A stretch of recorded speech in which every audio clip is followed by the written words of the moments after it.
Good evening, everyone. We're going to start a couple of minutes early. If folks don't mind, we have a number of proclamations and a number of folks that probably have places to be other than at City Hall this evening. I want to make sure that welcome all of our friends here this evening and everyone who has come tonight. So we'll go ahead and begin. First item on our agenda are recognitions and proclamations, and the first is to a recognition of the Eutin Germany student delegation that we have here tonight. I have Professor Bill Keel with us, and Bill, I'll turn it over to you. Herr Bürgermeister, guten Abend. That's the end of my speech. No, I'm Bill Keel, representing Friends of Eutin and the Lawrence Sister Cities Advisory Board. And we're really privileged tonight to welcome the 27th student delegation from our sister city in Eutin, Germany. Let's have a round of applause for 27 years of high school kids.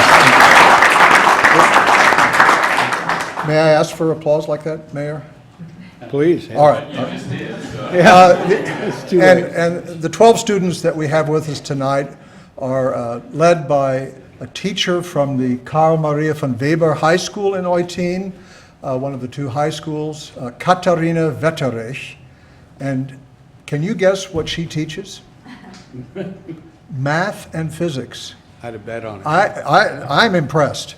And without further ado, I'd like to introduce Katharina, who will then have her students come up and introduce themselves briefly. Dankeschön. Thank you. Thank you very much for having me. Yes, I do teach math and physics, and it's not as usual like to chaperone a trip to an English-speaking country as with those two subjects. But I myself spent my whole junior high school year in Kansas, in Versailles, Kentucky, and so I know a little bit of the exchange experience from that perspective. And now I'm here with 12 students who are going to say a few words in a little bit. And I'm just really thankful that we have this opportunity to come together as two countries, two different cultures, and just mingle a little bit and learn about each other, which is really important. And I think it's really good that all those students who are still growing up, getting to know each other is such a great experience. And I want to thank the city of Lawrence and the Sister Cities Advisory Board and the high school just for making it possible for us to be here and learning stuff. And and I really want to thank all the host families who take someone in from another country, from another culture. I know it's not always an easy decision to make, taking someone new and someone who's not known or maybe with a different background, and just taking someone in and giving them a home for that period of time is such invaluable that I really want to thank those people, and they're the most important part of this exchange program. So thank you very much.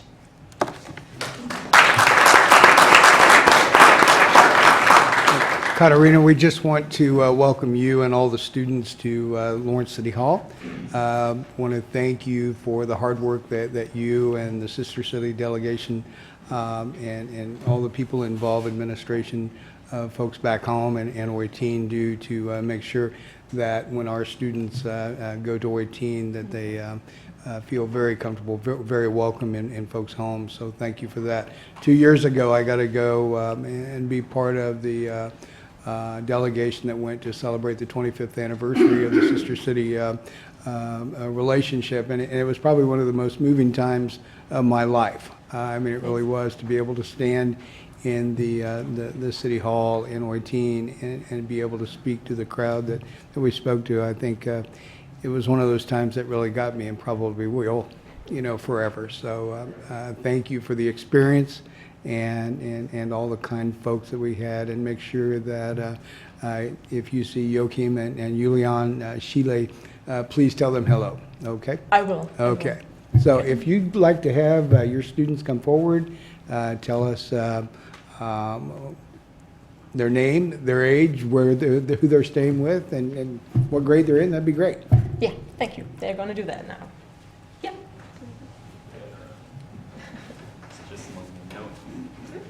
Okay.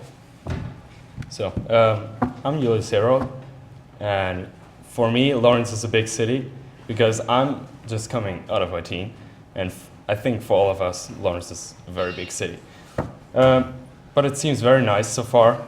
And I'm staying with Harrison Miller. So, yeah, Okay. seems pretty nice so far. Welcome to town. Thank you.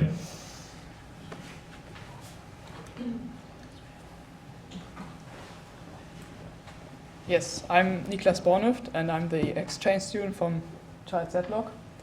And until now I had a great time. I met so many new people and learned a lot of new things. And yes, I like the school very much, the Lawrence Free State, and I like the city very much too. And yes, thank you. Hello.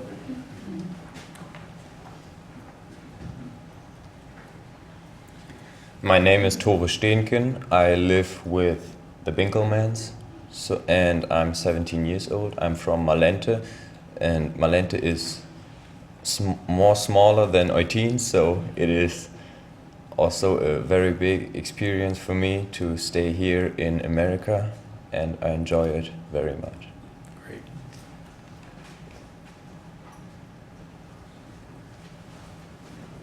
My name is Leonie Krause. I'm 16 years old and I'm staying with Elizabeth Greenwich. And I want to thank you everyone in Lawrence who welcomed us so warmly and with open arms. Very nice.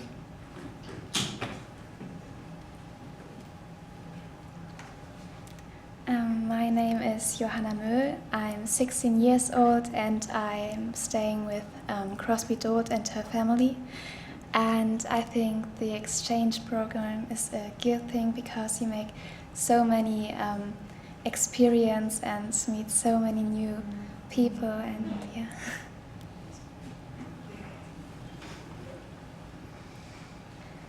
My name is Pauline Bockemann. I'm 16 years old and I'm staying with Elizabeth Greenwich too. And I like to be here because Lawrence is so much bigger than Eutin and it's very nice to explore the city and to meet new people. Yeah.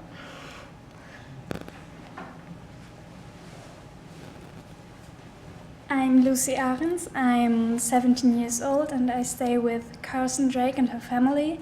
And my first impression of Lawrence, it's a very nice city and here are so many friendly people and from different culture, and it's so interesting to see how they live and yeah.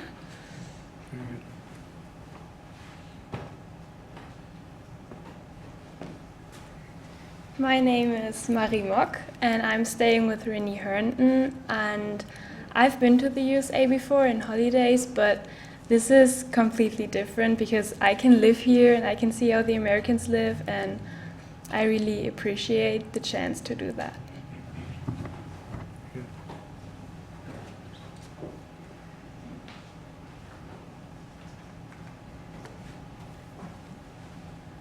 I'm Jakob Hecht, I'm 15 years old, I'm staying with Pierce Saturday and I'm enjoying my time in Lawrence.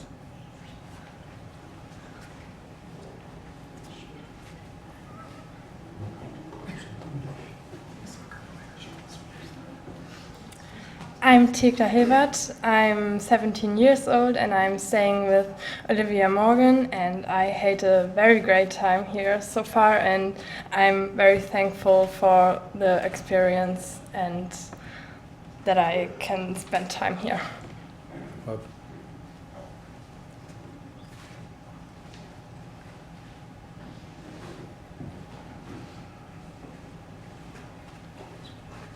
My name is Anna Sirocco. I'm 16 years old and I stay with Megan Derner, and I enjoy the stay in Lawrence a lot.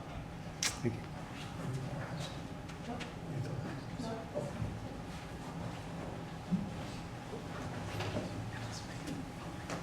Hello, I'm Janis Getula. I'm staying with the DeWitt family, and it's such a huge opportunity to see such a big country, and I'm really thankful for you to give me that opportunity. Thank you. Thank you. Thank you very much, Mayor and members of the Commission. And with your permission, we'll retire to the depot for a welcoming reception. Okay. Well, again, we just want to thank all of you for coming to Lawrence. I hope you enjoy your visit. One of the things that you really need to promise us is that you work extremely hard in the future to make sure that this relationship never ends. is going to be so important to younger folks than you to have that opportunity to participate in this program. It means all in the world to all of us. Thank you all for coming. Thank you. No, thank you.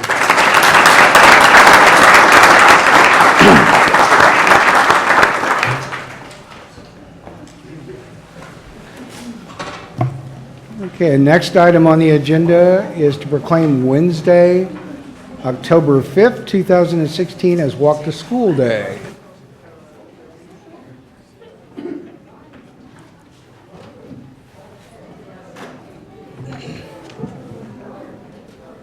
Thank you, Mayor Amyx and Commissioners. Hold on just a minute.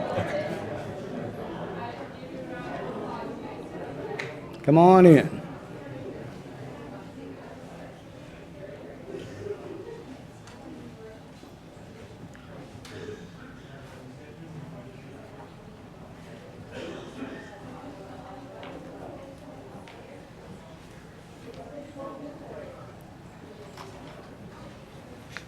Okay.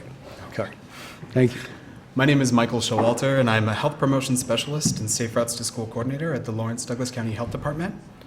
This is the second year we've had the opportunity to celebrate National Walk to School Day as a community-wide event here in Lawrence, joining thousands of communities in all 50 United States, as well as 40 other countries worldwide. So I'm very grateful to the continued hard work of all of our Be Active Safe Routes partners, including USD 497, Lawrence Public Schools, Lawrence Douglas County Health Department, Live Well Lawrence, the Metropolitan Planning Organization, and of course, the City of Lawrence. In the years since our last Walk to School Day, in which thousands of elementary and middle school students participated across the city, the Be Active Safe Routes to School team has identified walking and biking routes for all public elementary and middle schools here in Lawrence, and continue to encourage students to walk and bike to school through events like tomorrow's Walk to School Day and Bike to School Day every spring. Almost 2/3 of Lawrence parents say their kids want to be able to walk or bike to school, and together we're working to give them the opportunity to see how fun, easy, and safe it can be. We've also worked with Lawrence Public Schools to develop curriculum focusing on walking and biking safety education, and this year we were even able to purchase a mobile fleet of 30 bicycles to provide hands-on bicycle safety education in all Lawrence elementary schools. We also received nearly $200,000 in Safe Routes to School funding from the Kansas Department of Transportation, which will be used this coming year to fill sidewalk gaps along routes and install rapid flashing beacons at schools without traffic signals or crossing guards. And we're only just getting started. So thank you again for all of your continued support for these much needed efforts. I look forward to seeing some of you tomorrow morning. I know Commissioner Boley is excited for his work at New York Elementary, and I especially look forward to working with all of you to see what we can achieve in the next year. Thank you. Michael, thanks for all the hard work and making, safety, the highest priority on everybody, and also physical activity. So anyway, that's great. With that, I'll read the proclamation. It's whereas regular physical activity is one of the most important things that people of all ages can do to improve their health, and walking is one of the most accessible and common ways to obtain exercise. And whereas successful Safe Routes to School initiatives have been shown to create tight-knit communities, safer streets, decreased traffic, and less air pollution. And whereas students who walk and bike to school are more likely to stay healthy, are less likely to miss school, and perform better academically. And whereas the City of Lawrence, Lawrence Public Schools, the Lawrence Douglas County Health Department, Lawrence Douglas County Metropolitan Planning Organization, Lawrence Parks and Recreation, and other Be Active Safe Route partners are actively supporting efforts of schools to promote awareness of the need for improved community design, policies, and programs that encourage physical activity through active transportation. And whereas children, parents, and community leaders around the world are joining together to improve walking and bicycling conditions in their communities and to promote walking to school. Now, therefore, I, Mike Amyx, Mayor of the City of Lawrence, Kansas, do hereby proclaim Wednesday, October 5th, 2016 as Walk to School Day. Thank you very much.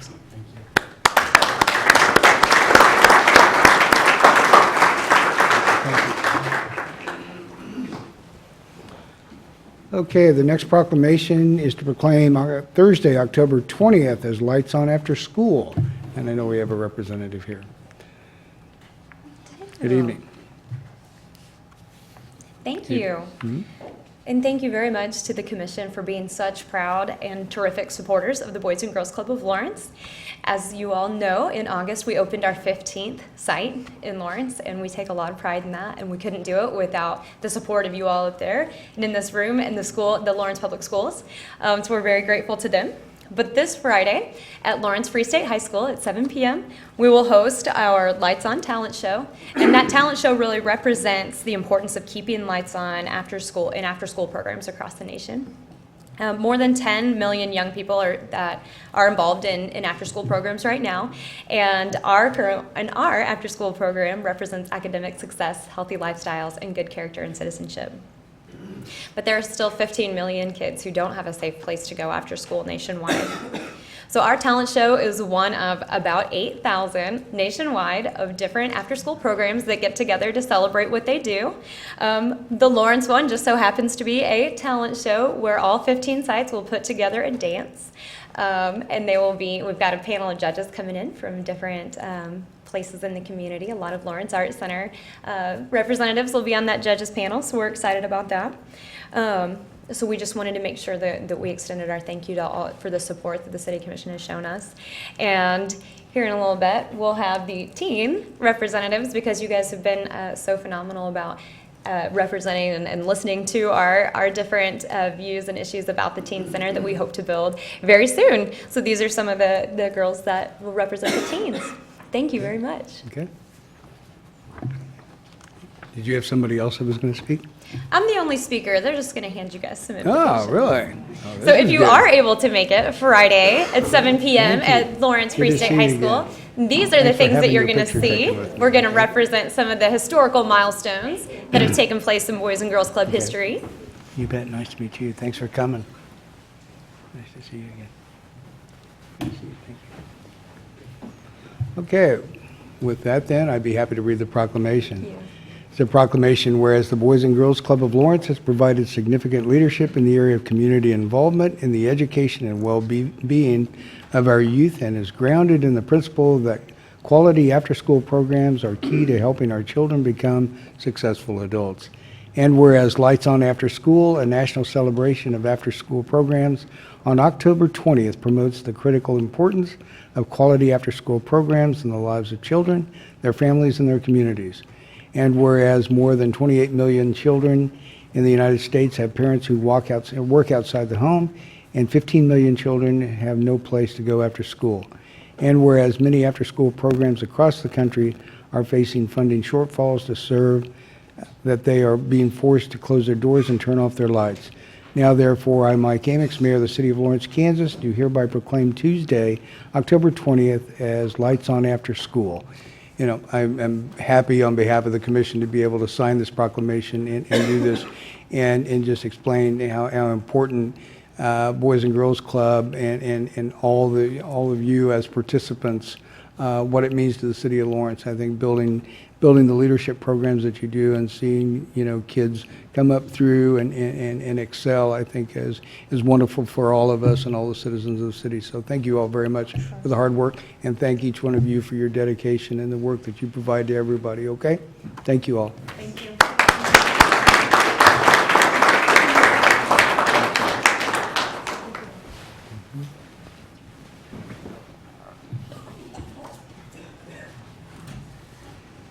Okay, the next proclamation is to proclaim the month of October 2016 as Meet the Blind Month, and Saturday, October 15th as White Cane Safety Day.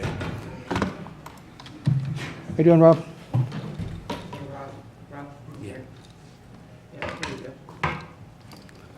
How are you, Rob? Thank you. Very well. Thank you, Mr. Mayor, members of the Commission. Thank you, Mr. Mayor, members of the Commission, and thank you for the privilege of inviting me to come speak as a proud member of the National Federation of the Blind. My name is Rob Tabor. I'm the president of the Jayhawk chapter of the National Federation of the Blind Kansas affiliate. The National Federation of the Blind began in 1940 under very humble circumstances and has grown rapidly under the visionary leadership of our founder, Dr. Charles Jacobus Tenbrook, who was then a 29-year-old visionary constitutional scholar who believed that there were barriers against blindness that need not be there, some of which are cultural and long-standing, many of which, to be sure, are self-imposed.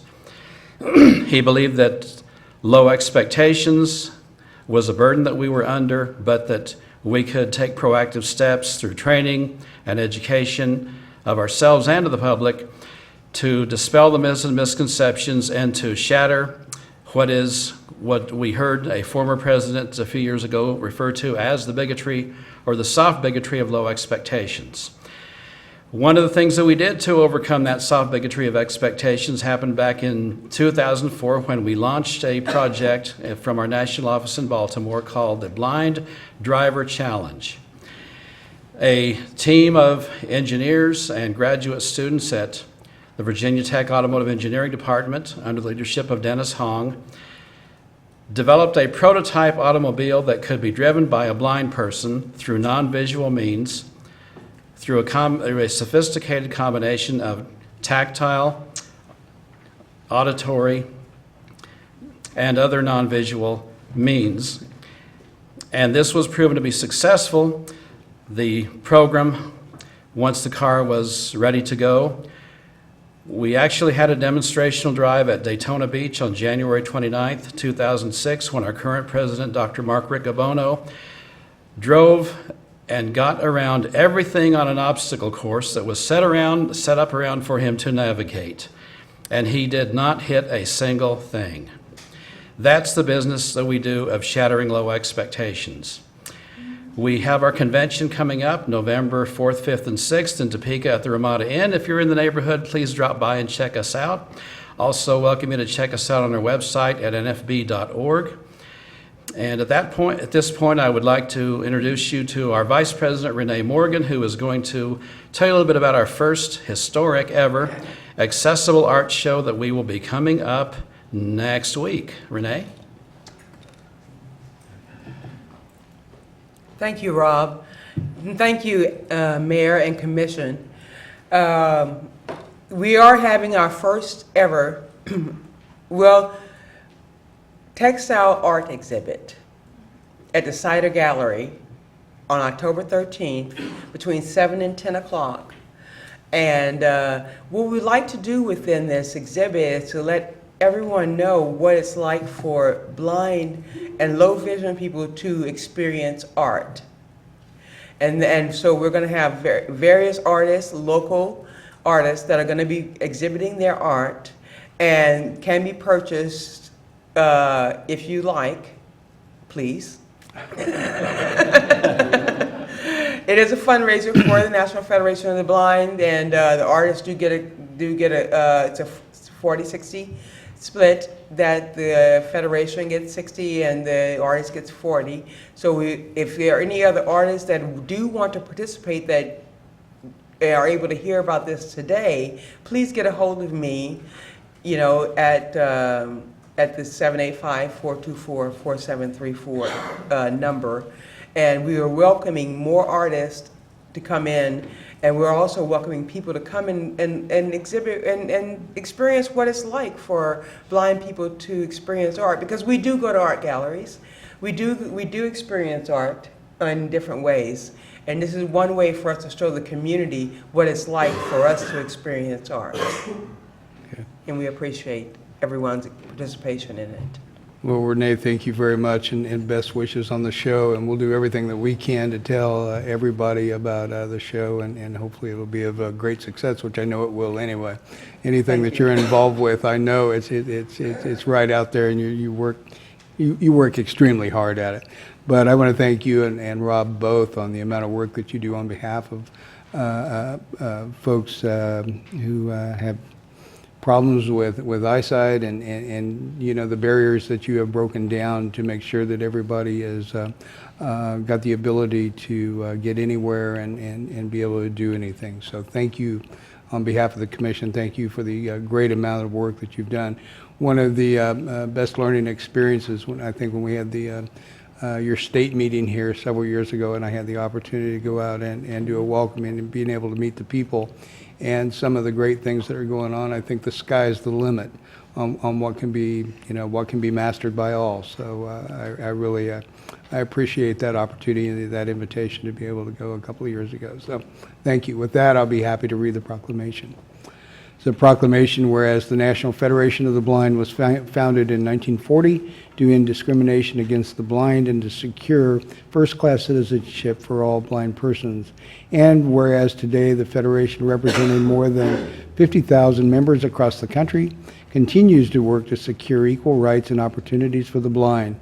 And whereas the National Federation of the Blind works to change attitudes about blindness by providing information about blindness to parents, teachers, school administrators, to business, political, social, and civic leaders, and to the general public. And whereas since blind people and blindness are still frequently misunderstood, the National Federation of the Blind has developed a public education campaign, Meet the Blind Month, to create opportunities for the people of Kansas and people everywhere to learn firsthand that blind people are basically like everyone else. Now, therefore, I, Mike Amyx, Mayor of the City of Lawrence, Kansas, do hereby proclaim the month of October 2016 to be Meet the Blind Month, and October 15th, 2016 to be White Cane Safety Day in Lawrence, Kansas. Thank you all very much, and I'll bring the proclamation.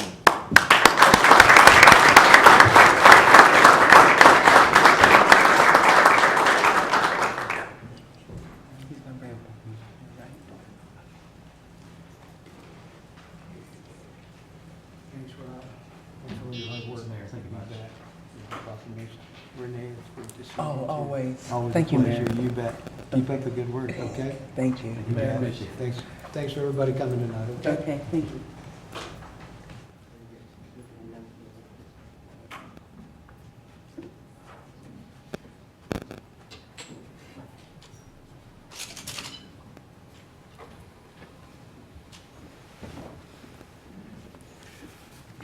Okay, the next proclamation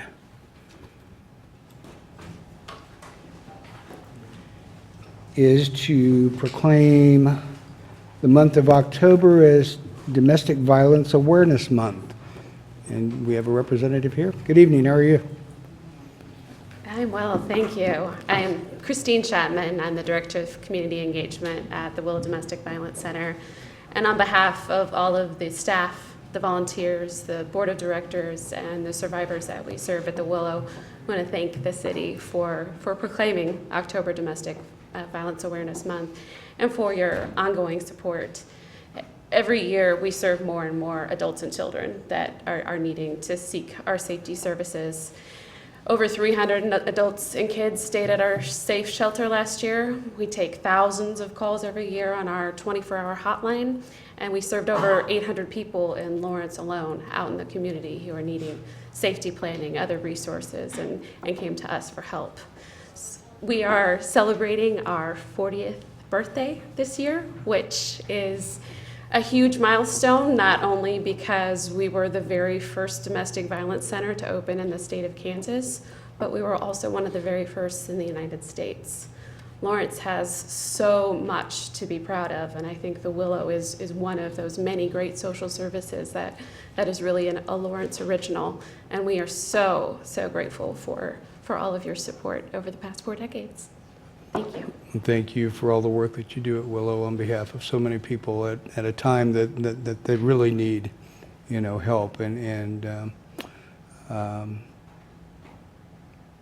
Yeah, it's a tough thing to really talk about, but the importance of being able to have services like yours in place is Thank you. there at that time. So with that, I'll read the proclamation. Whereas 1 in 3 teenagers, 1 in 3 women, and 1 in 6 men will experience domestic violence during their lifetime, and whereas millions of children are exposed to domestic violence in the United States every year, and whereas domestic violence includes verbal, emotional, economic, sexual, and physical abuse, and all forms of abuse carry long-term physical and mental health implications, and whereas the effects of domestic violence reach far beyond its victims and perpetrators, causing disruption in our schools, places of work, and worship in neighborhoods. And whereas during October 2016, the Willow Domestic Violence Center and other concerned agencies and groups in Lawrence sponsor and promote Domestic Violence Awareness Month to focus community-wide attention on abused women, men, and their children, and to promote support of shelters and community programs. Now, therefore, I, Mike Amyx, Mayor of the City of Lawrence, Kansas, do hereby proclaim the month of October 2016 as Domestic Violence Awareness Month and urge all citizens to speak out against domestic and sexual violence and to support survivors of these heinous crimes, to encourage community leaders to hold offenders accountable and to make prevention efforts a priority by hosting events, by creating policies at school and work, and by supporting and participating in programs designed to reduce and eventually eliminate domestic violence as a societal problem. Thank you very much. Thank you.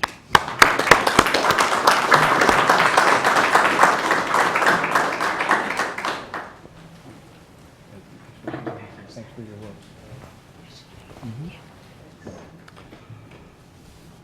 Okay, the next item is to proclaim the first week of October 2016 as Haskell Indian Nations University Week. And we have a representative. Thanks for coming this evening. Yeah. Good evening, Mr. Mayor, members of the Commission. My name is Eric Anderson. I'm a member of the Citizen Potawatomi Nation and also a professor of history in the Indigenous and American Indian Studies program at Haskell Indian Nations University. On behalf of the university, our students, our staff, our faculty, and allies in the community, I wish to thank you for your support in the form of this proclamation. It's exciting and encouraging to see the continuing support and connections between the city and our university. We have shared a long history together, and sometimes that history has been a difficult one. But I do believe that the goodwill of the city is an excellent point for furthering our connections.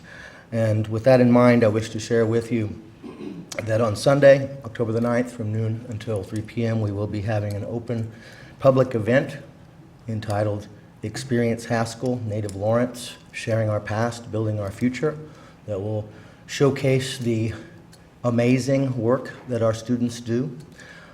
It is a great privilege to teach at a college that represents the diversity of Native America, American Indians, and Alaska Natives, and to regularly have 120 or more tribal nations represented.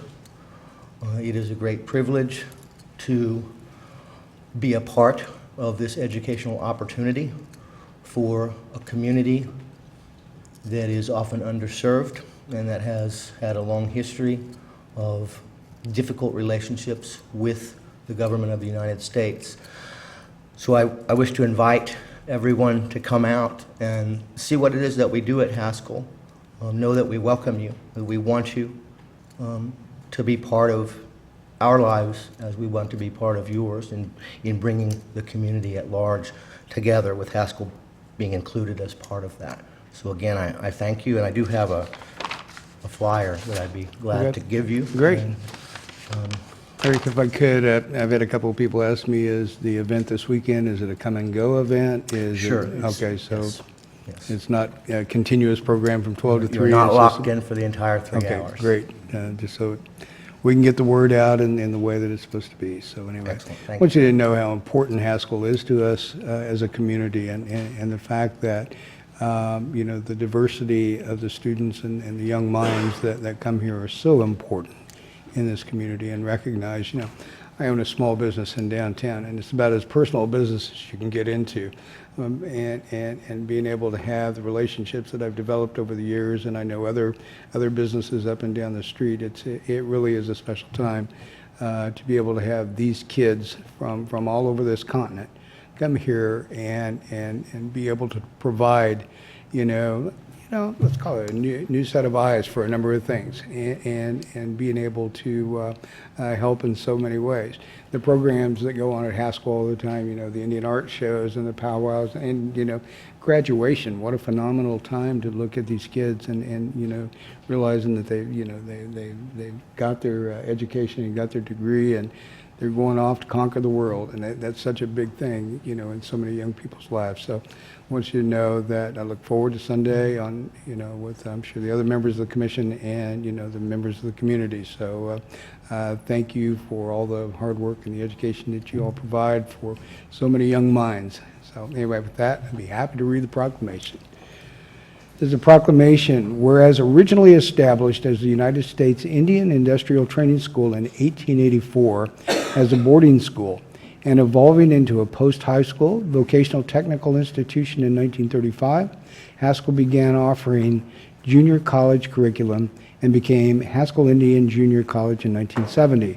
And whereas Haskell Indian Nations University was established in 1993, currently representing over 130 federally recognized tribes from throughout the United States, and whereas Haskell is a unique and diverse intertribal university committed to the achievement of sovereignty, self-determination, and the inherent rights of tribes, and whereas Haskell will hold its first community event, Experience Haskell, on Sunday, October 9th, 2016, from noon to 3, in recognition of Haskell's place within and connection to the City of Lawrence.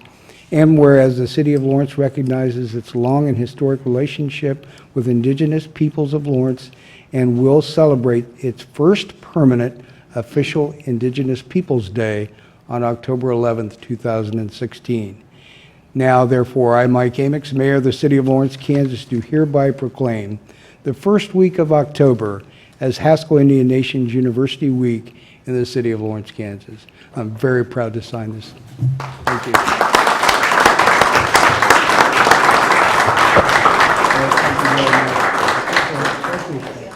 Thank you. Pass along and pass back, please. Okay. The next proclamation is to proclaim Friday, October 7th, 2016 as MFG Day. And I know we have a representative here.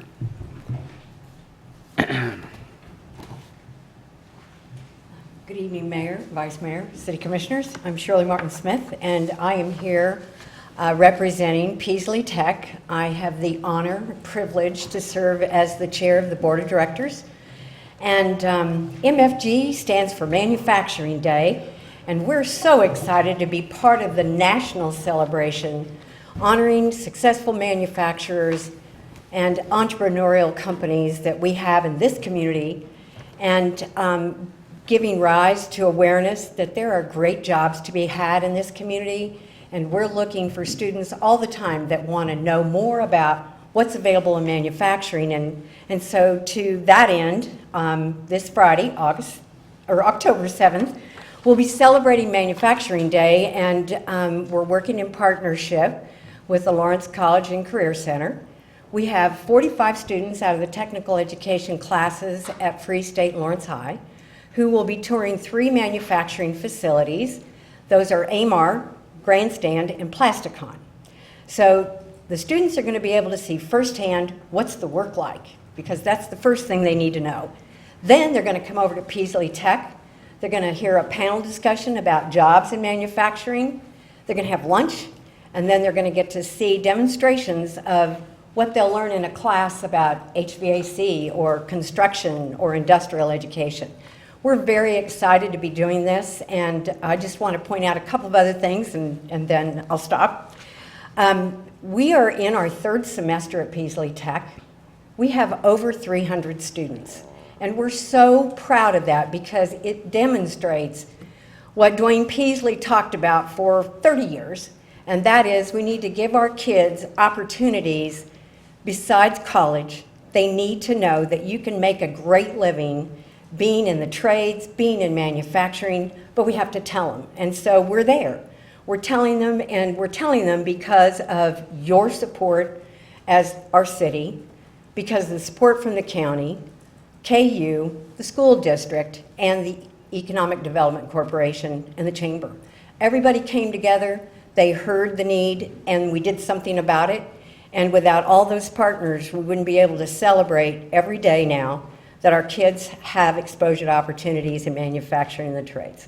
So I'm happy to be here. And by the way, Mayor, I just wanted to acknowledge that both you and Dwayne Peasley were honored by being inducted into the Lawrence High School Hall of Honor at the same time, which is, for those that don't know, the mayor and Dwayne were very close friends. So that was a pretty cool day. Congratulations. Thanks. That was, and you know, the building, you know, Peasley Tech, it can only be named after one person in our community. I mean, it truly can.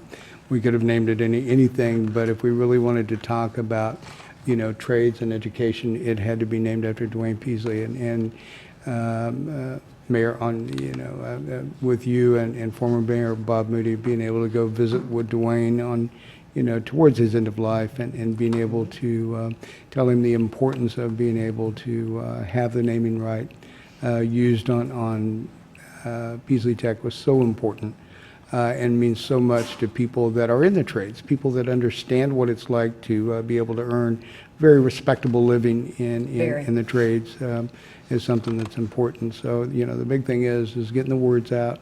Getting the word out about the school, as you said, I think this goes a long way to be able to do that. So It does indeed, and we're going to display it Very on good. Manufacturing Day, so we're happy to get it. Okay, so I'll be happy to read the proclamation. Whereas National Manufacturing Day is celebrated annually on the first Friday in October and is a day to celebrate those who proudly stand behind our goods and services made in America. And whereas MFG Day addresses common misperceptions about manufacturing by giving manufacturers an opportunity to open their doors and show in a coordinated effort what manufacturing is and what it is not. By working together during and after MFG Day, manufacturers will begin to address the skilled labor shortage they face, connect with future generations, take charge of the public image of manufacturers, and ensure the ongoing prosperity of the whole industry. And whereas supported by a group of industry sponsors and co-producers, MFG Day is designed to amplify the voice of individual manufacturers and coordinate a collective chorus of manufacturers with common concerns and challenges. The rallying point for a growing mass movement, MFG Day empowers manufacturers to come together to address their collective challenges so they can help their communities and future generations thrive. And whereas Peasley Tech will celebrate Manufacturing Day in conjunction with Mid-America Manufacturing Technology Center, Lawrence area schools, and area manufacturers by touring local manufacturing plants and training laboratories and hosting a lunch. Now, therefore, I, Mike Amyx, Mayor of the City of Lawrence, Kansas, do hereby proclaim Friday, October 7th, 2016 as MFG Day in the City of Lawrence. Thank you all very much, Shirley, and pass along our best wishes to everybody at Peasley Tech, okay? Thank you, Mayor. I will.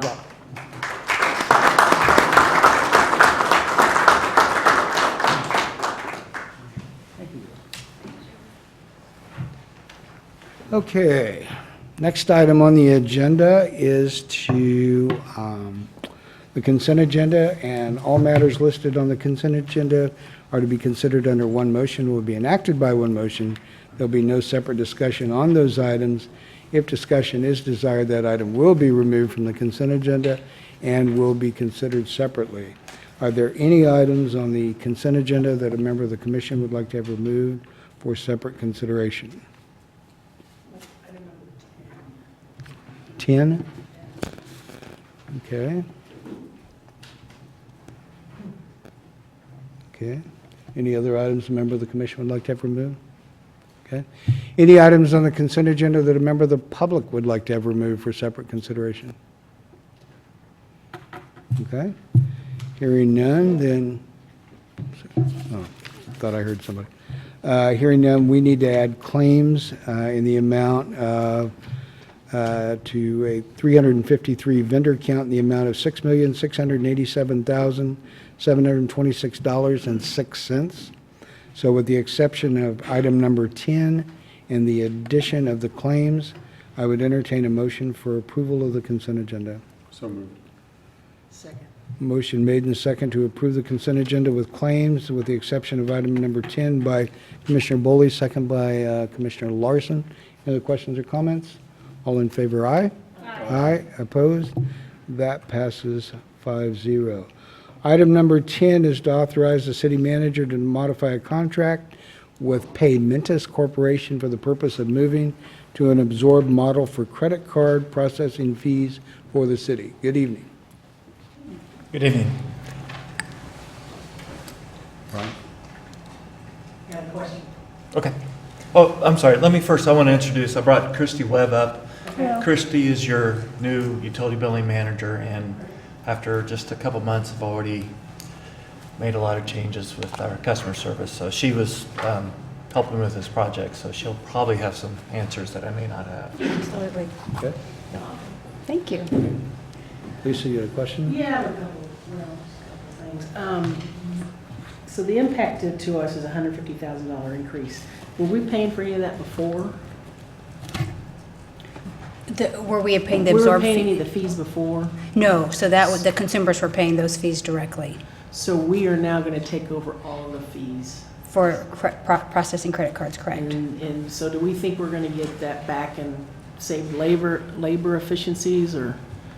We will get some of that back in saved efficiencies. I wouldn't go as far to say we'd get all of it back in saved efficiencies. Right. Yeah, this was, this came out of some of our customer service improvements that we brought to the commission last year during the budget process, and actually this year during the budget process. And we did budget the $150,000 out of the water and sewer fund, and is included in the rate model, or within the rate model. We're fully aware that that's an impact to the city, to the ratepayers.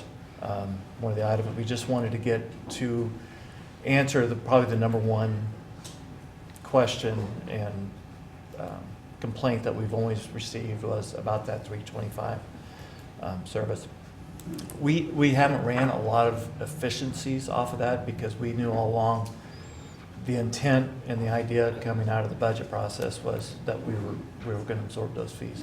But I do know utilities is working on, for instance, right now we go up and collect at the door, and that's a really time management issue. It takes a long time to collect at the door. Some of the benefits that's coming out of this contract is e-checks, paying by credit card without a fee, and then we're also pushing out delinquency notifications before shutoffs and also when they're delinquent. So we're hoping that cuts down on delinquencies and also our time at collecting at the door. So. It probably doesn't create enough efficiencies marginally to reduce the number of employees. So the net benefit initially is improved customer service. Hopefully more people migrate to electronic payment, which creates some reduction on demand of the staff, and hopefully they're deployed in a more efficient way with other things that they would do.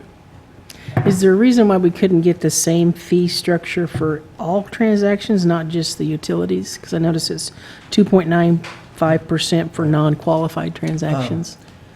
So Visa, MasterCard, American Express, they all have different rates based on the merchant code or what the merchant is.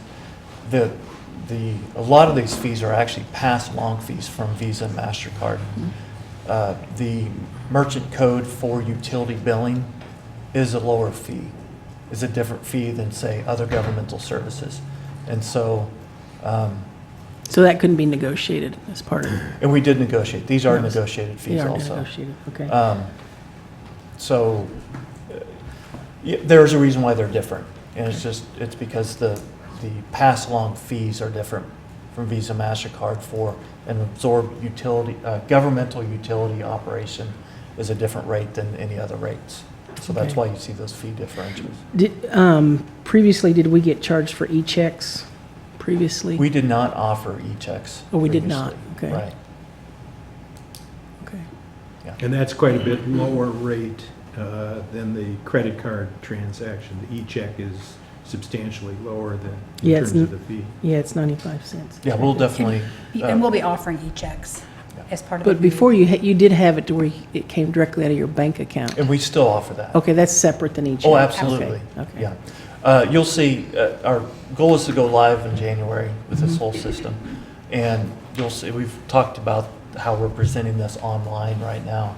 And then we'll have a whole communication push to get out there. But yeah, the whole idea is to try to get people from, the check processing is a cost factor for us. And obviously the counter work is processing. But we want people to have the best customer experience as possible, but we do want to get them to those items that cost us least, and that would be the automated bank draft or things like that. And then secondary, well, use an e-check, since that's 95 cents a transaction versus credit card. But it's, right now, if you look at the other utilities that are being offered and that people pay in this community, they're offering a lot of different opportunities to pay. Right. And they're absorbing those fees, and that really is, I mean, we get stuck on a phone, not that we don't like talking to our ratepayers, but that, I mean, we will really get into a long conversation with people about these fees that just, let's move on. Okay. Okay, thank you. Other questions? Sounds like a smart move, but, okay. She made it happen. Thank you. Any public comment on this item? Okay, back to the commission then. Lisa, that satisfies? Yep, that's what I just had a few questions. Wanted to understand it better. You guys have anything there? Okay. Okay, well, if not, then I would entertain a motion to authorize city manager to modify a contract with Paymentus Corporation for the purpose of moving to an absorbed model for credit card processing fees for the city. So moved. Second. Motion made and second to approve was made by Commissioner Larson, second by Commissioner Herbert. All in favor of that motion, aye? Aye. Opposed? Okay. Passes 5-0. Next item on the agenda is general public comment. Public is allowed to speak to any of the items or issues that are not scheduled on the agenda after first being recognized by the mayor. As a general practice, the commission will not discuss or debate these items, nor will the commission make decisions on items presented during the time. Rather, they will refer the items to staff for follow-up. If necessary, individuals are asked to come to the microphone, sign in, and state their name and address. Speakers should address all comments and questions to the commission. Sir? Thank you for helping people at the door. Oh, it's my pleasure.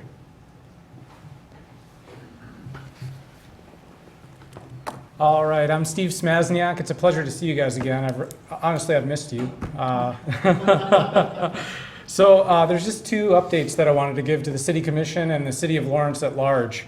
The first is that the Black Lives Matter movement is growing, and that's really exciting for me. And I know as you guys signed your solidarity letters, that's good news for y'all as well. But on top of the letters that have been drafted since, in terms of the Standing Rock, specifically, I'll start there. Because a lot of other towns have signed those solidarity letters after we did.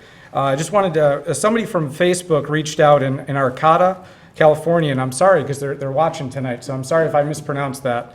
But tomorrow at their city commission, they're going to draft a solidarity letter for Standing Rock as well. And so, we were the front runners for that. And I'm really proud to be, a part of the Lawrence, Kansas community, that we were there and we did that. So just wanted to let you guys know about that. Tomorrow they're going to draft that and sign it.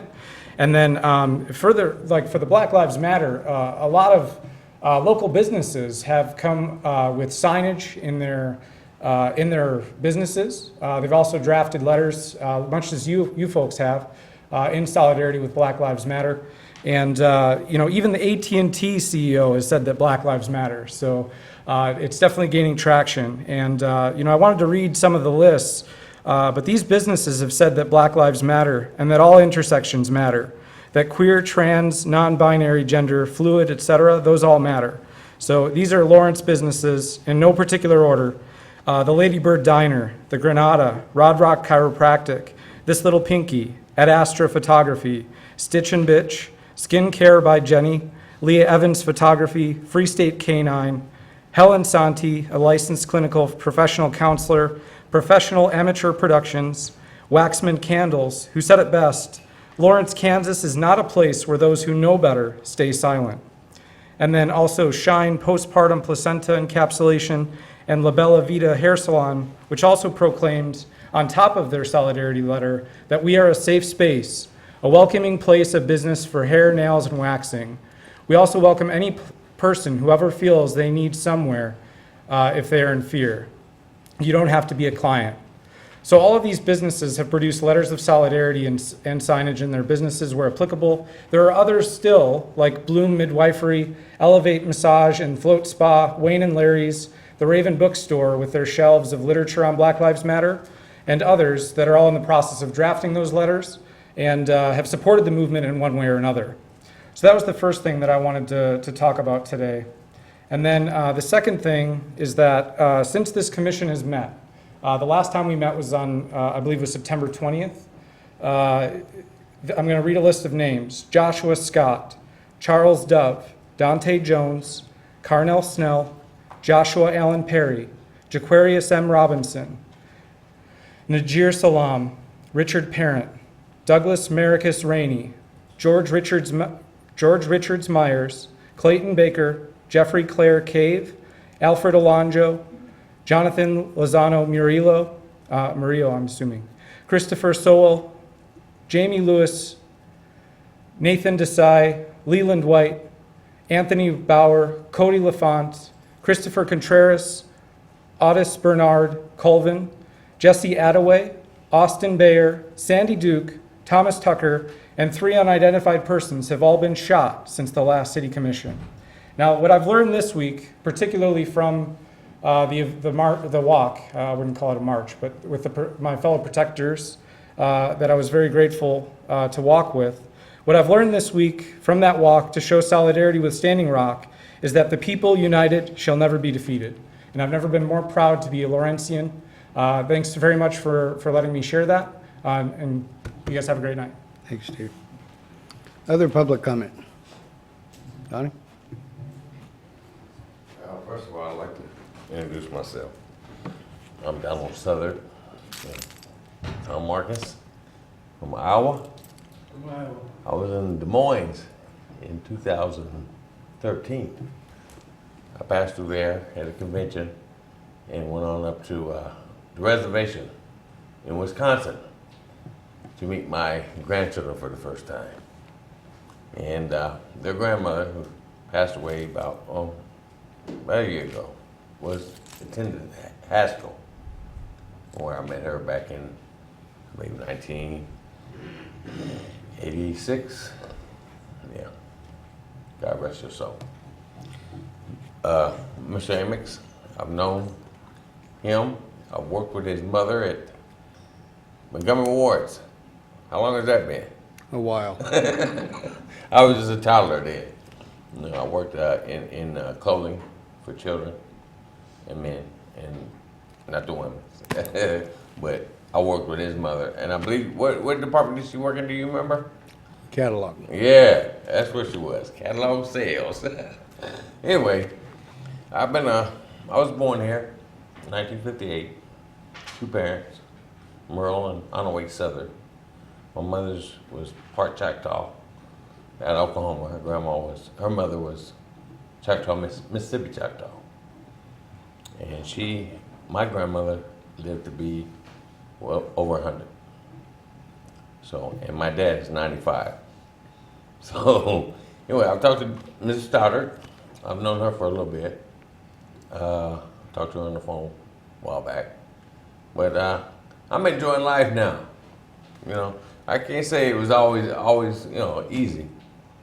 But, you know, I've seen Lawrence come from when I come up to where it is now. You know, and I'm just grateful that I've survived. You know, and it didn't stop. Got them grandkids to think about. That's my future, you know. And I hope to get up there and see him soon. And I thought I'd get up here and meet you. See you in the Glad you paper. did. And Black Lives, All Lives Matter. Thank you. See you, Donnie. Other public comment. Ken? Just a minute. Yeah, Ken, you're up.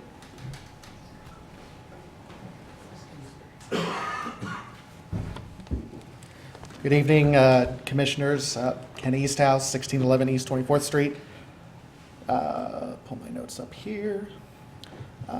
I'd like to address an article from the Lawrence Journal-World dated on Sunday, September 25th. There were some comments that were made by staff regarding the increase of apartment construction in Lawrence. Specifically, Mr. Markus is quoted as having said, "I think, quite frankly, different generations have different attitudes about what they see as the American dream in terms of housing. I think there's been a de-emphasis towards ownership." I'd like to say that I am 33 and I still dream of owning my own home someday. That dream has not died, nor do I want it to die.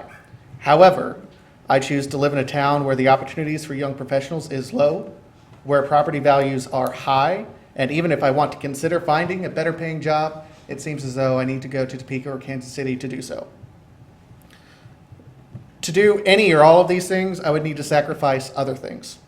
I wouldn't be able to spend as much time with my mother and brothers who live here. I would not be able to be as civically engaged as I currently am, and we know civic engagement in my generation is a problem anyway. I would need to consider major cost-benefit analysis of living in Lawrence or moving to these other towns where the opportunities are more plentiful. I would need to admit that the city of Lawrence has failed my generation in the job market, and I'm not ready to do any of those things. You know, our generation is said repeatedly that we have different dreams or goals or ambitions than our parents or grandparents. And the reality is that our generation is playing the hand we were dealt with as best we can. Sometimes that means dreams we were taught to strive for growing up fall by the wayside when the economic realities are at hand. Good paying jobs are not readily available. College degrees are not a promised pathway to economic success. Home ownership can just be another debt trap, particularly before the housing bubble in 2008. And a whole generation is ready to call us lazy because we aren't doing what they want us to do. So no, I don't think there's a generational shift in our dreams. There's a generational set of disadvantages that makes us compromise to survive. We take on second jobs and roommates because that's what it takes to live in this town sometimes. We work long hours and rearrange our schedules to work at all hours of the night because childcare is too expensive. We do all of this while an older generation sits back and says that we're just too different and we have different ideas. So if we want fewer apartments in Lawrence being built, the real issue with these apartments and why we aren't able to build full homes is employment opportunities in Lawrence. We are a bedroom community right now. There's no question about it. If you don't work at the university, the school district, or the city, you're likely need to commute to make a decent living. Let's actively try to bring these sorts of jobs to Lawrence. Let's question why the Lawrence Chamber of Commerce has failed thus far in attracting the kinds of jobs to Lawrence, but new retail and restaurant jobs seem to jump up all the time. Let's ask what incentives we can offer employers to come to Lawrence, with our younger, highly educated, and underpaid population starving for a good place to work. Let's leverage everything that is good and decent about our community and make it work for all of us who otherwise leave town for work and eventually will leave Lawrence for good. Thank you. Ken, thank you very much. Dan?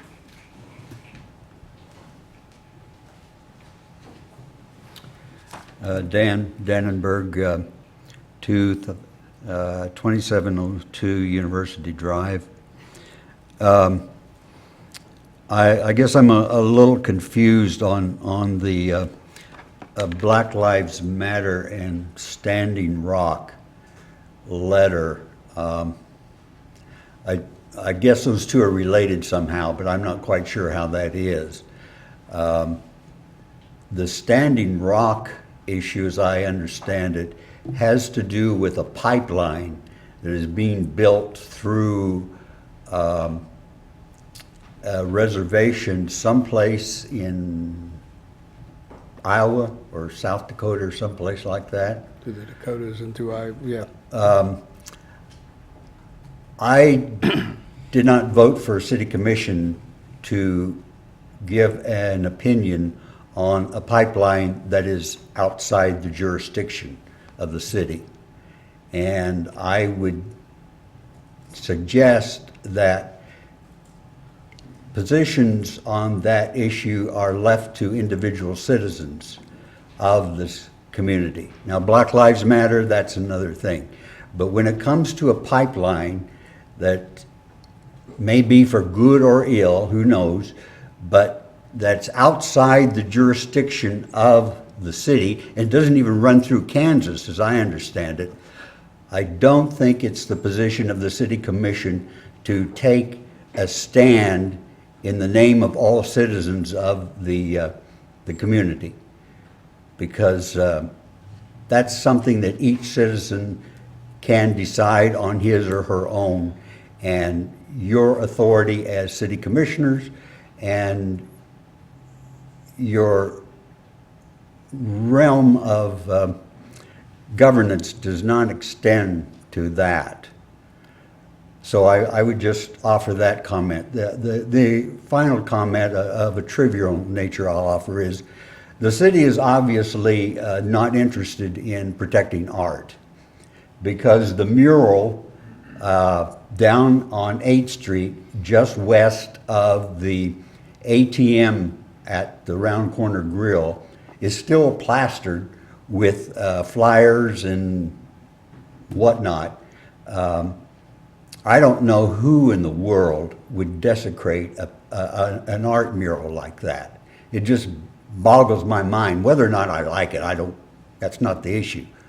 And it's the fact that the city obviously doesn't have any authority. I was told that, I don't know who, Porter Arnelli or somebody like that, I don't know. Porter O'Neill. Yeah, whatever, Italian fashion designer or something, I don't know. But anyway, he was supposed to have the authority to, or be looking into doing something. But I just don't think that that's, as I say, it seems a trivial matter, but it's really disgusting when you have to look at a piece of art like that. And this is supposed to be a community that supports the arts. And there it is, plastered with these flyers. And I just don't think that's right. Other general public comment? Okay, thank you all. Okay, we are on to the regular agenda, and the public will be allowed to speak on any of the regular agenda items or give public comment after first being recognized by the mayor. Individuals are asked to come to the microphone, sign in, and state their name and address. Speakers should address all comments and questions to the commission. And the first item is to consider authorizing the city manager to negotiate and execute a 6-month agreement with a possible 6-month extension with the National Development Council to complete economic development analysis and affordable housing consulting services for a retainer amount of $6,150 monthly. Diane. Good evening, Mayor and Commissioners. Diane Stuart, Assistant City Manager. As you're aware, there have been a couple of issues that have been commission topics lately that had precipitated us to look for some assistance. One was in the area of gap analysis related to economic development projects. And you may recall, as we were talking about the city providing incentives for economic development, to work on identifying what the gap is or what the justification for an incentive would be. And so we thought it would be helpful, because of the complexity of that sort of analysis, to look at getting some outside assistance.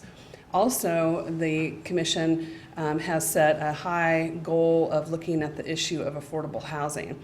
And so that has been an area, as you know, the Affordable Housing Advisory Board has been created, and there's been a lot of discussion along those lines.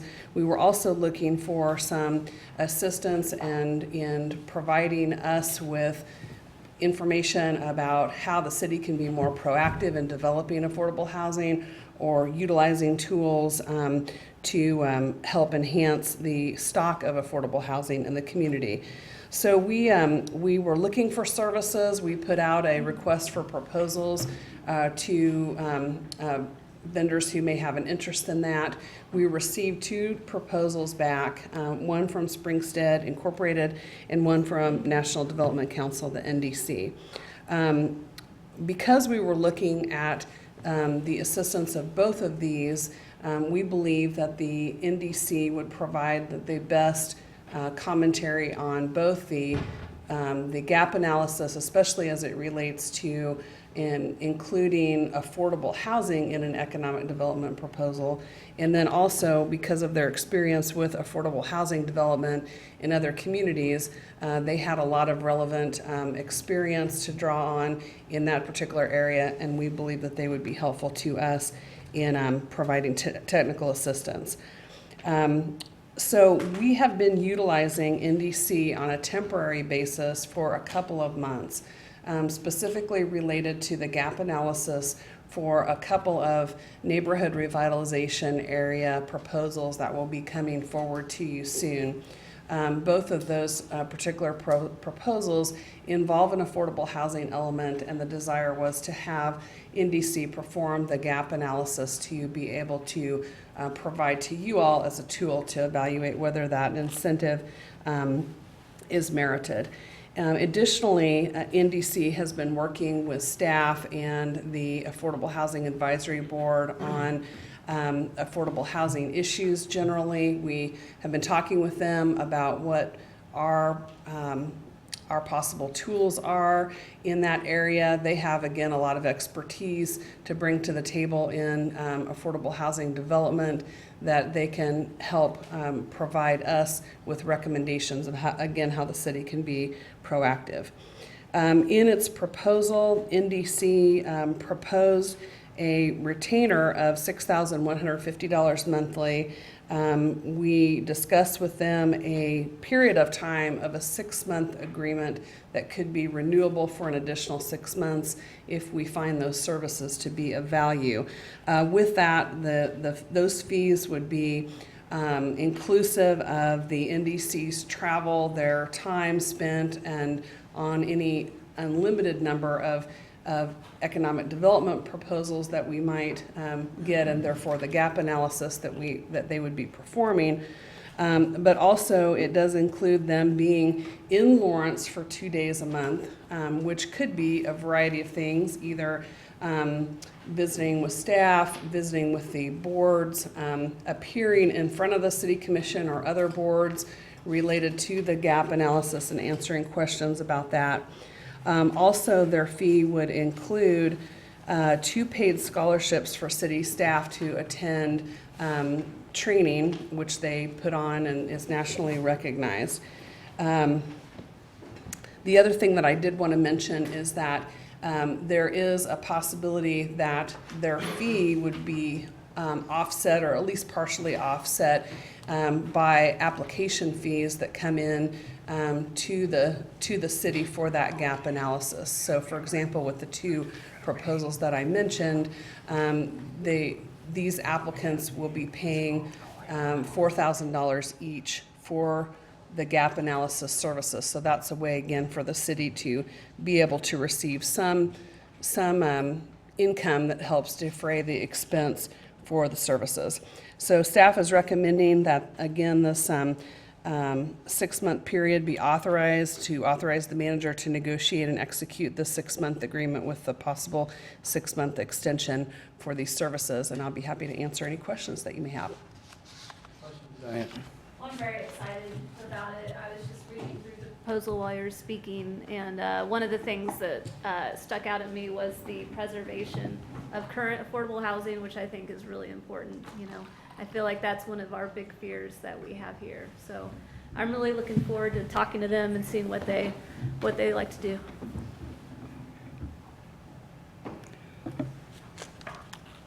Any other questions? Yeah, sorry, thank you. One question.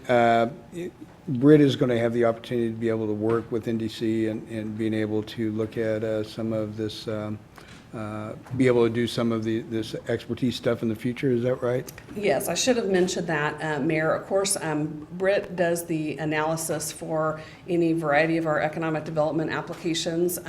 She will continue to be working on those and working directly with NDC. She has been working in that capacity with them on these two applications that are currently being processed. What NDC brings is their expertise in this particular type of analysis. She will continue to do the cost-benefit analysis and the other analysis that our policies require for economic development, as well as working with NDC on, again, the gap analysis aspect. You know, I would say that you have a real strong staff person in Britt, and I think the teaming of Britt along with NDC in terms of Mr. Jackson and the staff at NDC certainly should expand her capacity to look at things maybe a little differently and apply some more metrics to the evaluation of some of these economic development proposals. The other thing that NDC does is they train staffers at different municipal housing authority operations from across the country.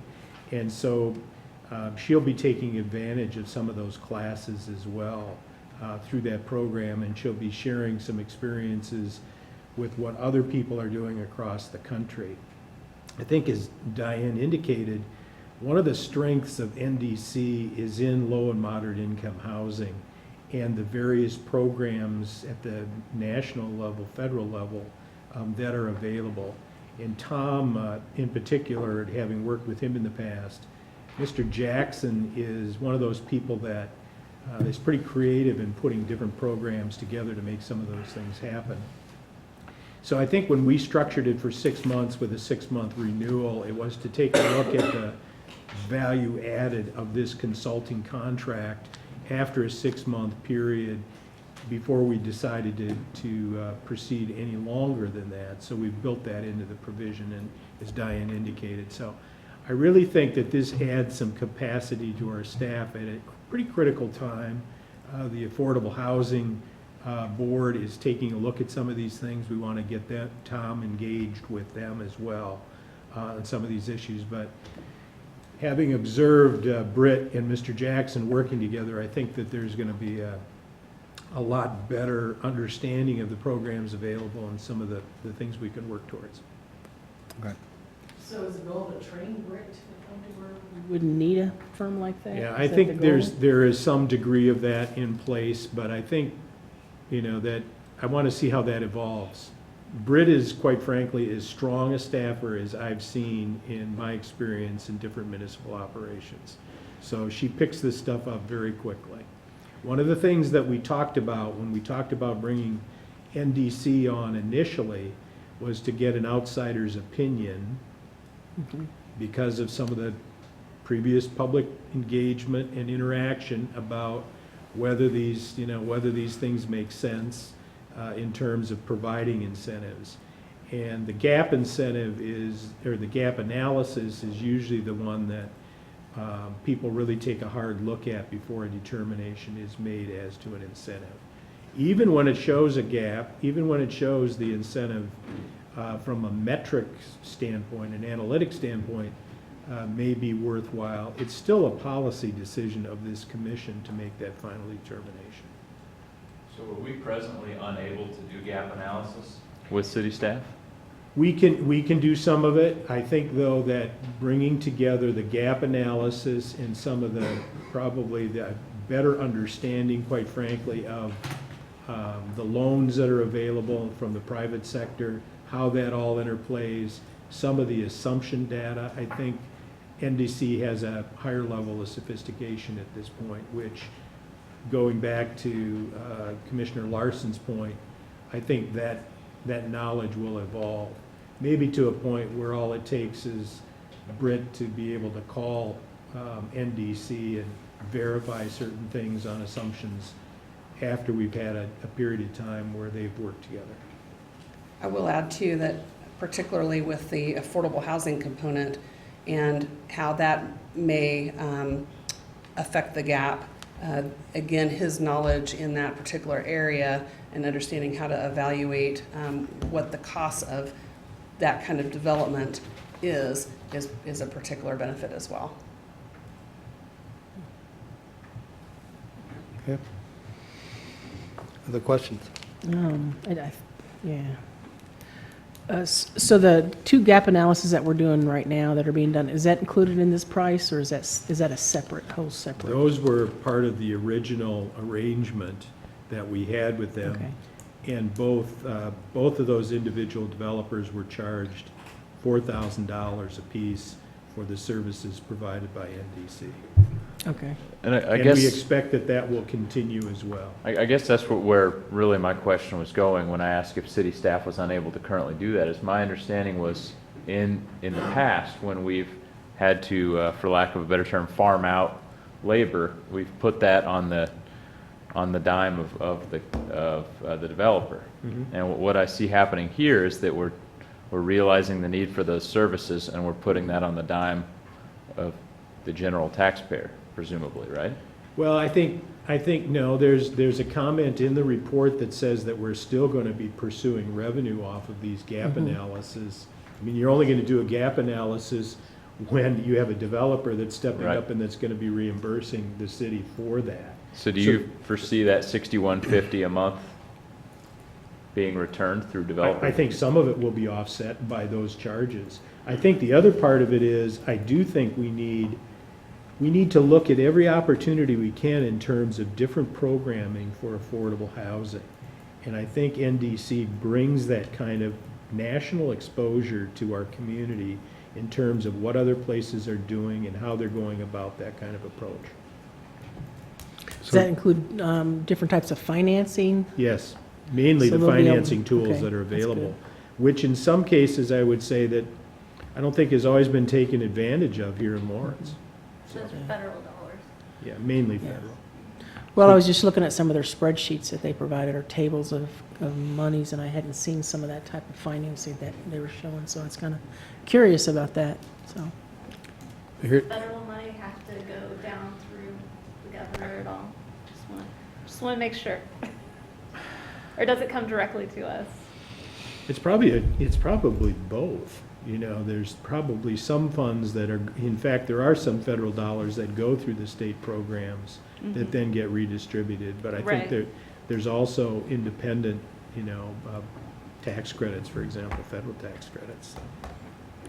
So just so that I understand, if we were to get an application over the next several months on any projects that may be pending out there, and we needed gap analysis done that was over and above what BRIT can do, Which at this BRIT point, would do, yes. or that BRIT would do, would this $61.50 a month cover those costs? Yes, it would. Okay, it would be And included. we would be charging as well. That's right, okay. The developer gets hit too. So the net to the city, if we did a gap analysis, will be less than the 61, Okay. because we will be charging for gap. That's just for the next 6 months, so what happens like 2 years from now? There's a gap analysis that comes Well, if along. it's done internally, I think that's a separate question that we'd have to Okay. ask. And hopefully the training that, that Britt will receive will give that expertise that she'll be able to do that. Plus being able to have, the avenue of NDC's stuff through all this housing, financing stuff, we'll have a better place to go there. You can certainly have an ongoing relationship at less than the monthly charge. But I think part of it was to build some credibility in terms of the community as well, that somebody independent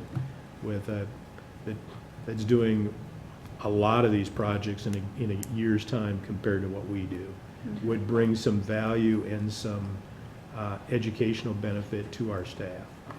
So aside from the gap analysis that are specific to a project coming before the commission, what economic development analysis will we receive from the NDC that we were not previously receiving with those gap analysis? I think what you'd receive is you would also be getting some suggestions for other programs to consider, in particular for affordable housing projects. Right, yeah. So will we be able to, once Britt kind of gets up and running and learns the process, will we be able to charge her out at the same kind of rate that they're paying? I think that question was asked and answered, Okay. but I just wanna make my, sure. circling back to it, I would say to you that that's a decision that has not been made. Okay. You have not really gotten into those kinds of charges in the past, and if you recall, we've just been through this whole conversation at the Affordable Housing Board, at the PERC. We've been reviewing the economic development policy. The economic development policy is exactly what will address the charges for those types of services.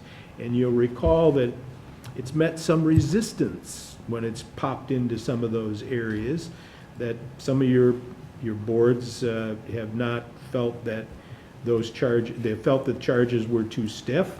And so you're going to get the chance to resolve that issue. And it'll be before you, I think, when we look. Next week? Next week. The policy's coming back to you. And when you get to see the policy, you'll see a matrix, because I think it went through at least 3 or 4 different sub-boards to this commission, and they all have different views on that. So you will be the arbiter of that decision. That's just a work session though, correct? Yeah, but that's probably where it needs to be to Oh, yeah, begin with. I agree. What a treat. I agree. But no voting yet. No. The issues just get better. That's right. Okay. Any other questions of Yeah, Diane or I got Tom? one for Okay. Diane. Sure. Is this contract, it's going to be involved with the gap analysis. Is there any idea that it'll bring clarity to some of the other issues that we face when we do incentives, such as what is the cost of the incentive to the community and what is the public benefit that's derived from the project?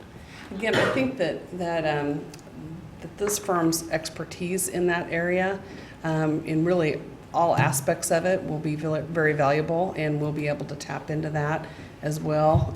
So again, I think for this fee, we really get 2 full days of them being here for us to engage with them on those kinds of things. So as it relates to the economic development incentive question, which can look at a variety of tools. Of course, those tools vary a bit across the country, but a lot of them are similar or have similar themes. So those are things that we'll be talking with him about. And then again, on the affordable housing aspect, there may be some very specialized tools or financing options that he has utilized in other communities. And I think that expertise of the firm, not only him, but others in the firm, will be of help to us as we look at that. And again, we felt that the 6-month gave us a good window to be working with them on these things, see what the value is that their firm can in fact bring, both to you all, to the advisory board, and also to staff. I understand that the community has challenged you as elected officials as to how you go about incentivization. And my thought process, and I think I explained this pretty clearly before we went down initially the path to consider NDC, was to bring somebody in that deals with these issues from around the country.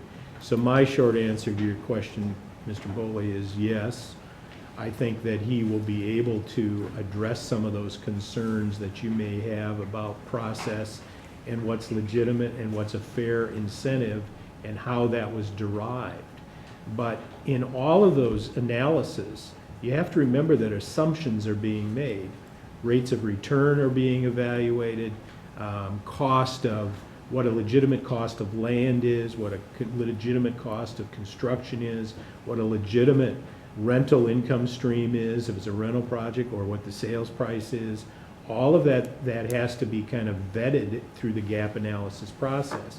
And I think you will find that he has tremendous experience and acumen in determining what those reasonable numbers are. Having said that, you might see some incentives that you're not comfortable with, and you're going to have to deal with that.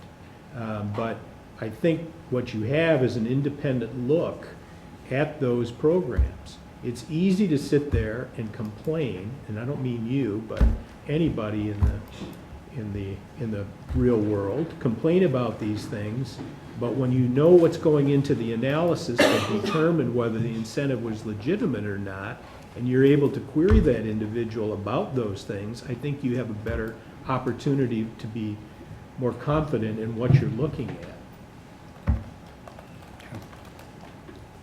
Anything else? Okay, Diane, thank you. Tom, thank you. Public comment on this item?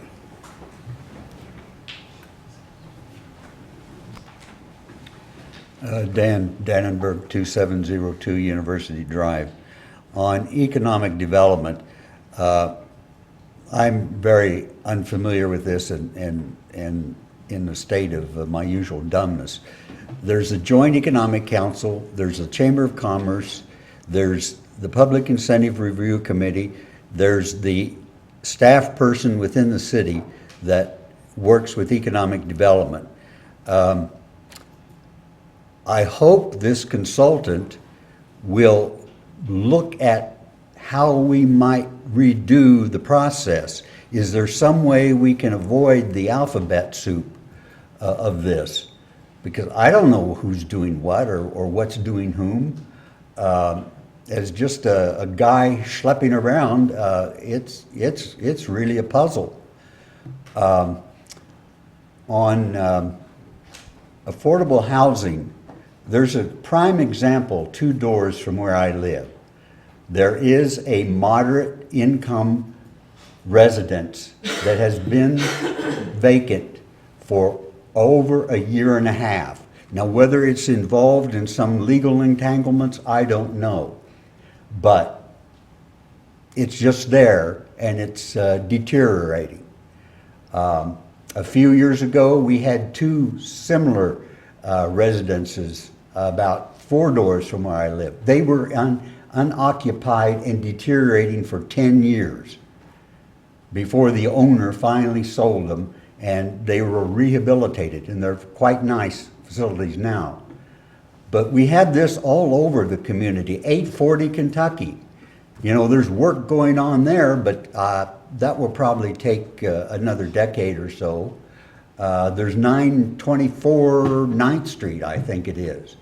I mean, do we have an inventory of the residential properties in this city by rentals, by owner occupied, or whatever? Will that get information be available?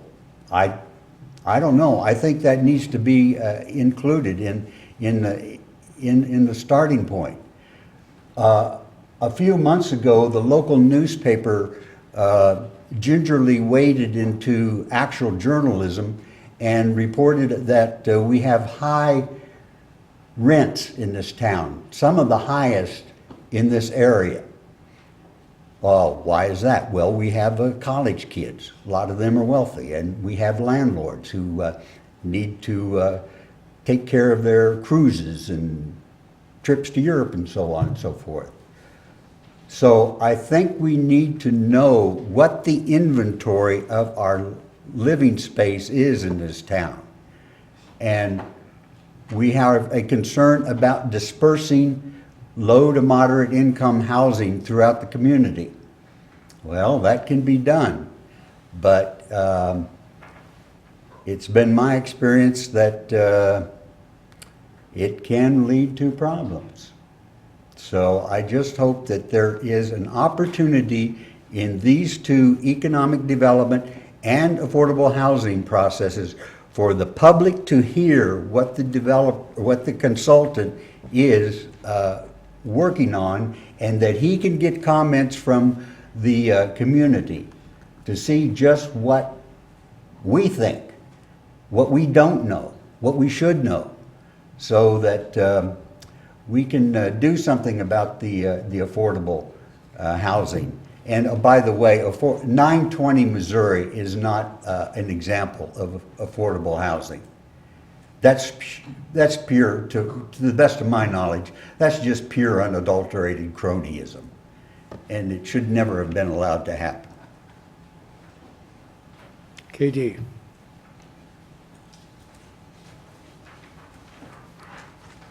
Oh, were you gonna? No, say- please. okay. No, I'm sorry. Good evening, Mayor and Commissioners. My name's K.T. Walsh. I live at 732 Rhode Island. And I am glad that and hope that you do vote to hire this consultant because it's a big step forward for us. It's a big step forward in terms of what Justice Matters has been working so hard for. The word I haven't heard thrown around, and I'm sure the consultant will talk about it, is permanent affordable housing, which is so critical. One of the things that in East Lawrence we have is we have 2 low-income, low-to-mod apartment buildings, and they got state tax credits to do low-to-mod, but they will run out. And I understand there's some programs in other cities that can be used to keep those permanent low-to-mod affordable housing. Otherwise, they'll just go to market rate, and the market rate apartments, at least in the Polar Lofts, are $1,900 a month. So my fear is that those would become super upscale, and it's obvious the problem. And lastly, if a project comes down the pike, like you mentioned, Mayor, before the consultant works with us, say a downtown grocery store that includes affordable housing above it, does the metric include permanent affordable housing that everybody's working with now? Is that part of the program, or is that not being considered? Katie, at this point, I don't know. Okay. And to be honest with you, we don't have an application before us. Right. And if I bring a project up, as I mentioned a second ago, that's the first one that comes to mind. And I've got to believe that it's going to maybe be in that time frame. I mean, I don't know. I hope it is. I guess what I was asking, it's my ignorance, that our current metric that we work with, does it say permanent affordable or just affordable, or? I don't know that we have a permanent. Yeah, I haven't. A metric that we're kind of moving into new territory on these types of projects, and so we're kind of going along with it at this point. Both of those projects, by the way, there's going to be 2 projects coming before the City Commission in the next couple of meetings. I'll get to it in my report. And Mr. Jackson will be here to present the metrics on those projects. And you can certainly ask that question. I think you might be happy with both of them, though, because I think one is a for sale unit for affordable, and the other is they went beyond. Usually what happens is the term of the incentive is the length of the affordability. And my understanding that developer is proposing 30 years instead of a 10-year. Nice. Thank you so much. Thanks, Tom. Other public comment on this item? Okay, back to the commission. Well, I was curious too. I guess I assumed, maybe I shouldn't have assumed, that vacancies would be part of what they would be looking at, as Dan was talking about. I think one of the things that Mr. Dannenberg was asking about is a map. And we do in fact have a very Scott well-developed map on rental housing. But I think as it relates to the entire topic of affordable housing, I think he'll be really providing his guidance on any number of issues on that topic as he knows more about what our needs are and what we're looking for. Yeah, because there's, some houses, especially in East Lawrence, that are perpetually for sale that sit empty by a certain realtor, and that's always the ones that I think about when I think of affordable housing. It's like, well, we've got entire houses sitting empty. So, yeah, it's a good point. Thank you, Dan. Well, I think the other thing, too, is to go to that question, you really have to know, what the rental is and what it isn't. And we've had some recent experiences where by persistent questioning from members of the public, we have found that there are a number of units that were actually rental that may have been presumed to be owner-occupied because, when you did further investigation, you found out the difference. And there's people that will attempt to skate under the regulations of the rental licensing provisions. So you have to stay on that constantly.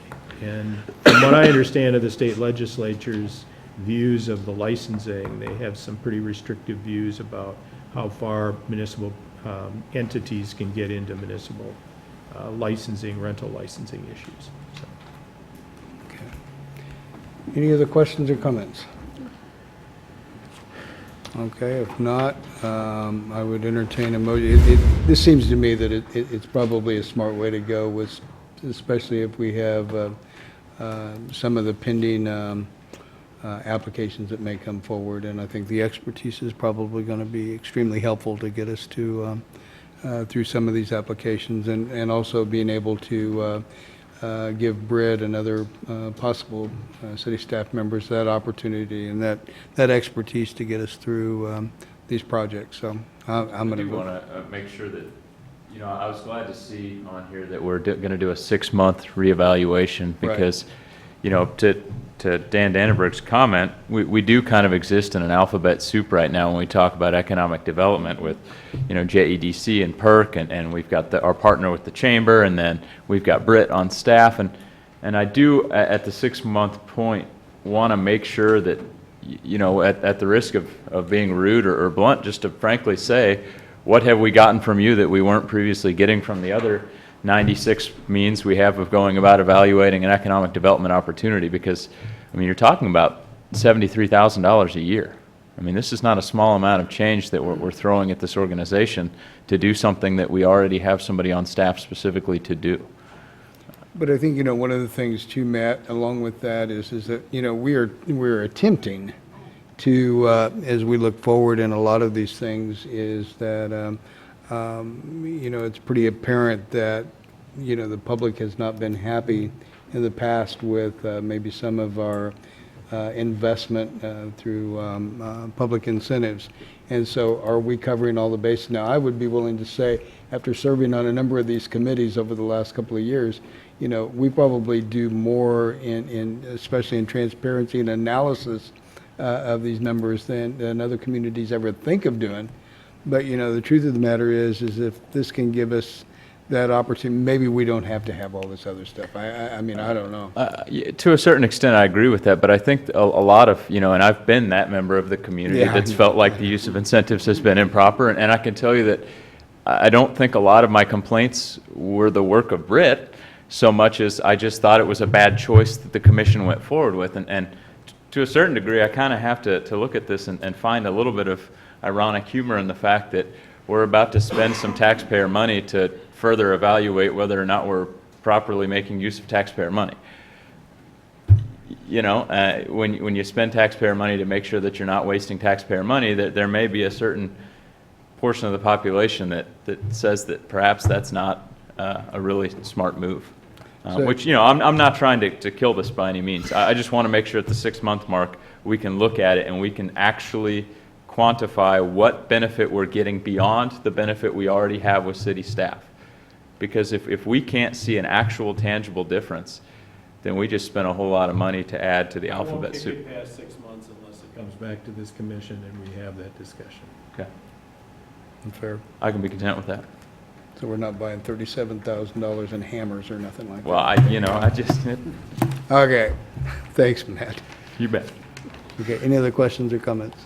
No, I like the idea. I like the idea of having somebody from the outside who's an expert nationally and is exposed to this issue of even affordable housing on a national level, because we need to get some input that will allow us to go forward with a good plan that we know it's been vetted on a large scale. So I'm excited about it. Okay. Anybody else? Okay, I would entertain a motion then to authorize the city manager to negotiate and execute a 6-month agreement with a possible 6-month extension with the National Development Council to complete the economic development analysis and affordable housing consulting services for a retainer amount of $6,150 monthly. So moved. Okay, got a motion? Here's and a second. Motion was made by Vice Mayor Soden, second by Commissioner Boley. Any other questions or comments? All in favor of that motion, aye? Aye. Opposed? That passes 5-0. And Scott, that map that was requested of where all the rental property is, we can make that available, or shall at least show Mr. Dannenberg how to obtain it, okay? Okay, thank you. Next item is to consider a motion to recess into executive session for approximately 30 minutes for the purpose of discussing non-elected personnel, Justification for the executive session is to keep non-elected personnel matters confidential at this time. City Commission will resume its regular meeting in the City Commission room at the conclusion of the executive session. I would entertain a motion then to recess into executive session for approximately 30 minutes for the purpose of So moved. discussing non-elected personnel. Motion was, yes, sir. Do you want to take care of the other business on the agenda before you go in? Can we do that? Yes, you can, if you include that in your motion. Okay. So that the public Yeah. that's here can hear those comments and not have to stick around. Okay. Yeah. I would move that we move on to commission items Okay. prior to our recess. Okay, timeout. We have a motion and a second on the floor. I can retract my motion. Rescind that, is that okay, Tony? Okay, we will rescind the executive session motion, and now we have a motion To continue with the orders of the day continue. on item E, commission items prior to our It was recess. made by Commissioner Herbert. Do I hear a second? Second. Yeah, we'll get to those. Okay, so it was made by Commissioner Herbert, second by Vice Mayor Soden, to proceed with the other items on the agenda before we go to the executive session item. Again, made by Herbert, second by Soden. All in favor of that motion, aye? Aye. Aye. Opposed? That passes 5-0. So item E is commission items. Got any commission items? We have, no, that'll be calendar. Okay. City managers report. Well, I didn't want to lose the audience to tell you all about different solid waste items that we have scheduled here. We held our fall sale event. We sold 551 tons of compost and wood chips, which, you know, is kind of significant because it isn't ending up someplace that it shouldn't, like a landfill. We have an upcoming solid waste event where we're going to be doing some electronic recycling. It'll be at the KU Park and Ride East Parking Lot, which is at Clinton Parkway and Crest Line. That'll be on Saturday, October 15th from 9 to 1 p.m. You should probably check our website, www.lawrencerecycles.org, because certain electronic devices do have a fee associated with them. And then the last solid waste item is that we have a paper shred event, and this is kind of a nice feature for folks that have accumulated some confidential records that they probably do not need any longer, and they have the opportunity to have those shredded. The paper shred event will be held from 11 to 1 at the Douglas County Fairgrounds Arena parking lot located at 1930 Harper Street, and that will be on Tuesday, November 15th from 11 to 1. And there isn't a fee for doing that, and I think you can take 2 bags. It doesn't say how big the bags are, so you'd probably be challenged. That's the same place, lawrencerecycles.org, if you want more details on that. August monthly permit report. We issued 19 new residential project permits, including 15 single-family, 3 duplex, and a multifamily dwelling that had 52 dwelling units in it.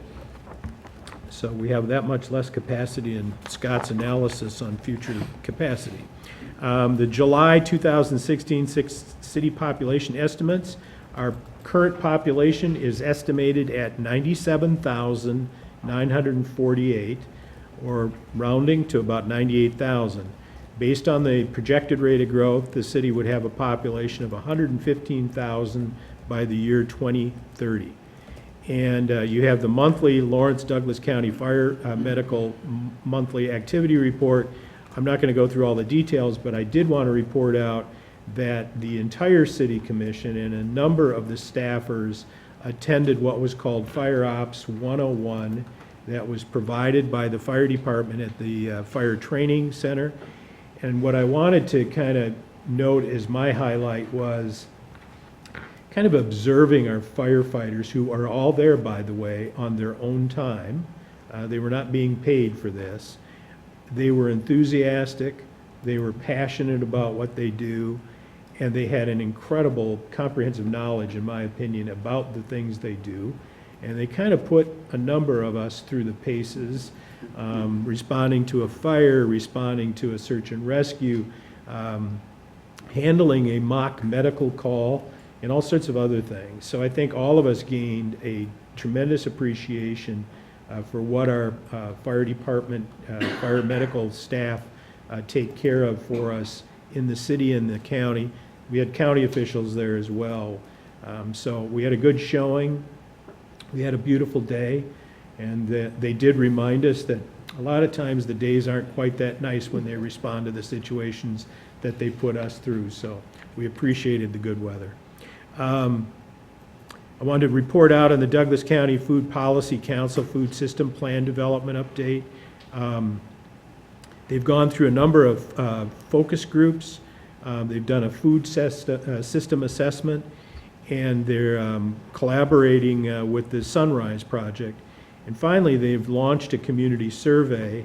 And I think if you go online, and maybe Megan, you can tell me this, you can go online and participate in that community survey. And so I want to encourage our public to go online and respond to that survey for that connection. Is it Lawrence Listens, there you go.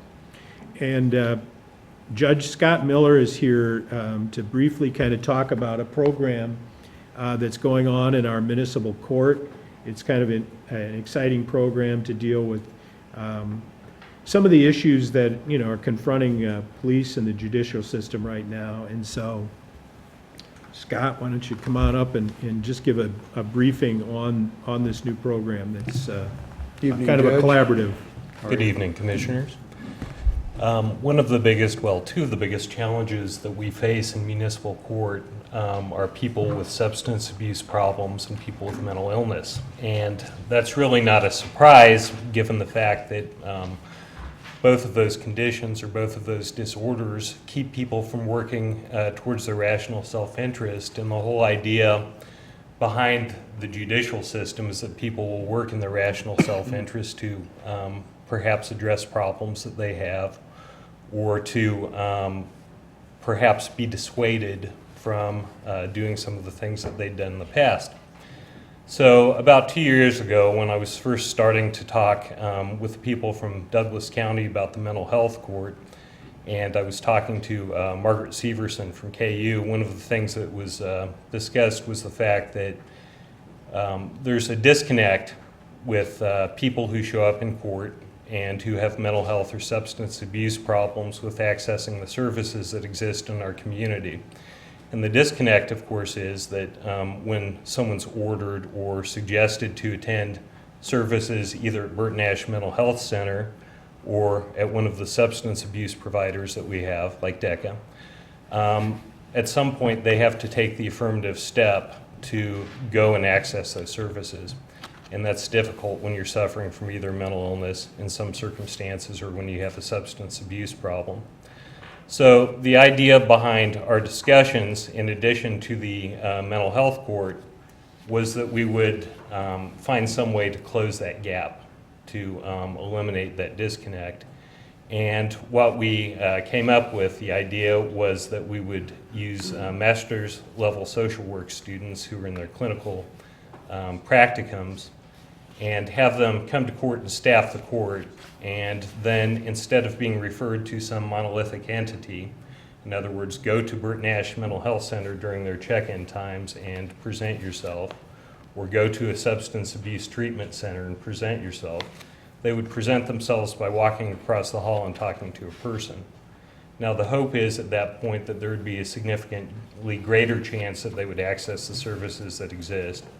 So we've got a pilot program right now regarding that sort of initiative. Right now there are two graduate students from the KU School of Social Welfare, and they're staffing the court 3 days a week, about 24 hours a week. Actually, they're not at court the entire time. They're also doing some other things during that time, like talking to some people from the jail and going out in the community and learning about the resources that exist. And but right now what we're hoping to do for both the people who are ordered by the court to attend treatment as well as those people who might just wander into court and it becomes obvious that they have a substance abuse problem, or it becomes obvious that they have a mental health problem and they need some help at that point, to let them talk to a person as opposed to sending them to an agency.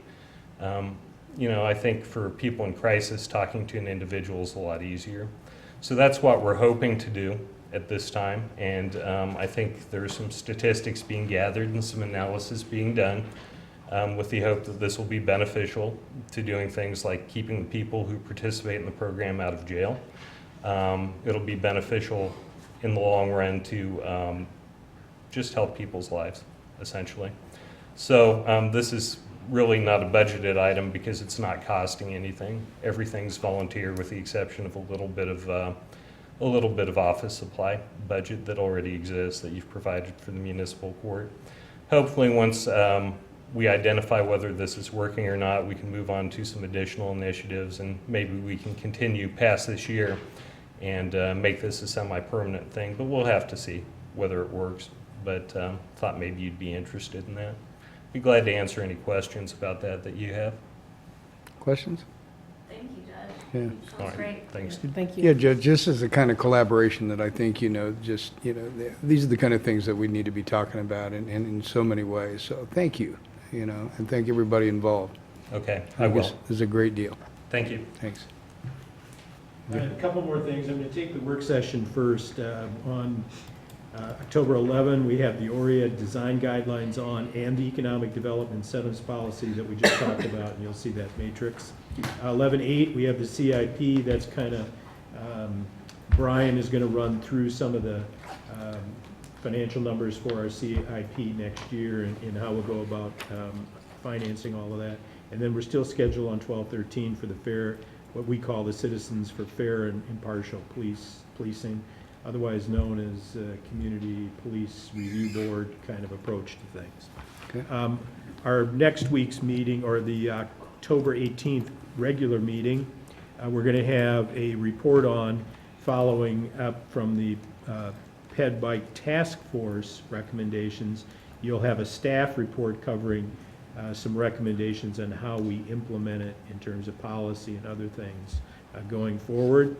There's going to be a number of land use items on, and you can look in the packet for that information. Plus, we'll have the comprehensive plan amendment to the Chapter 14 Horizon 2020 to amend the Oriad neighborhood plan following the discussion from the work session. So, Those are all regular agenda, right? yes, that's correct. So that is my staff report. That did remind me when we were talking about Fire Ops 101, one of the things during our kind of mock training on the medical emergency was all the questions that we were bringing up, asking, the fire and medical personnel. Perhaps we need to have some staff training of CPR. We can do that in-house. My guy made it. Including the commissioners. My guy made it. Almost needed it tonight.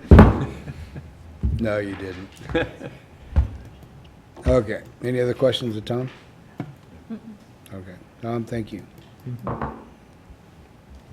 So, calendar, we have any calendar items? Stuart, you'd made mention about There's the deal.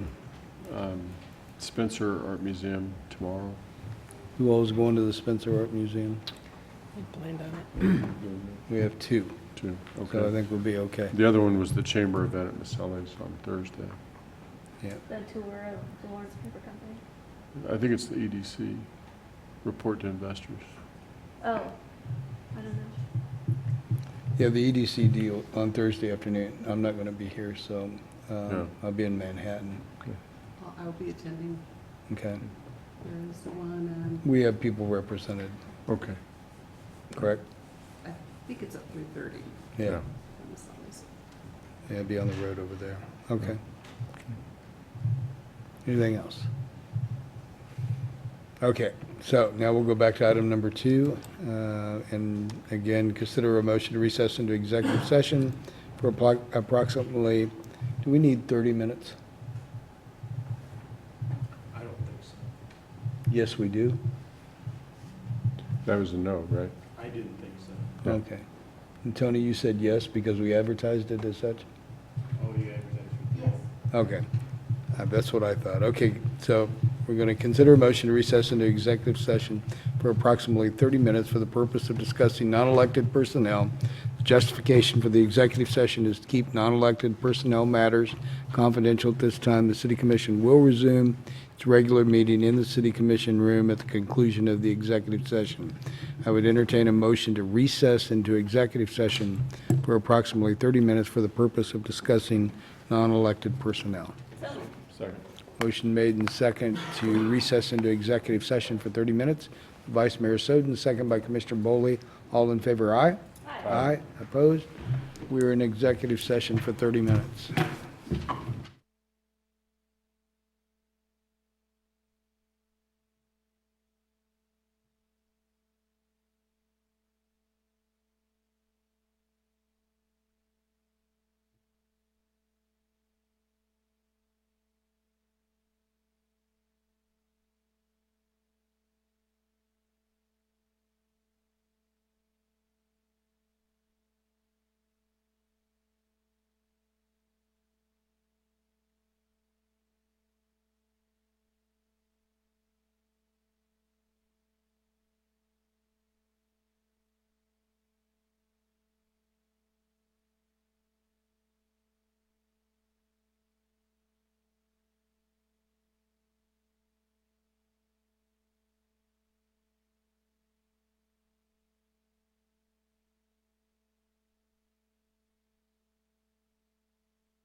They were on.